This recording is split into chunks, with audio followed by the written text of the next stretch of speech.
6 months after North Adams Regional Hospital closed its doors, a new report questions whether reopening a full-scale medical center is a good idea.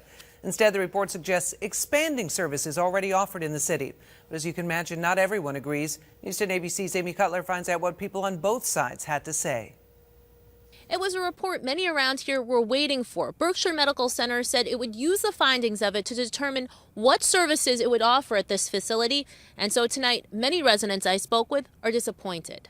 It's a burden to have to go all the way to Pittsfield just to be able to see a doctor. Lynn Stanley's burden has become a reality for the nearly 37,000 people who relied on North Adams Regional Hospital. That facility abruptly closed in March. The owners said they'd run out of money. Berkshire Medical Center, or BMC, has since bought the hospital, but hasn't decided whether it will restore all of its services. They weren't certain if that would be financially sustainable. A state-commissioned assessment known as the Stroudwater Associates report was supposed to help determine that.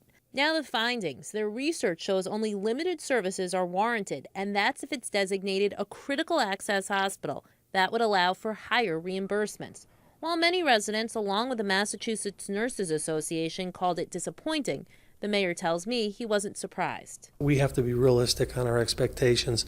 The difference between what we need and what we want could be the difference between success and failure. The idea of finances coming before health care wasn't something those like Stanley wanted to hear. A lot of families around here are very low income and don't have transportation to get anywhere besides the North Adams Hospital. We want to make certain that we get back as much as we can, as quickly as we can. Berkshire Medical Center declined my request for an interview, but says it will be at the formal presentation of the report's findings. That's scheduled for sometime next week. In North Adams, Massachusetts, I'm Amy Cutler for News 10 ABC.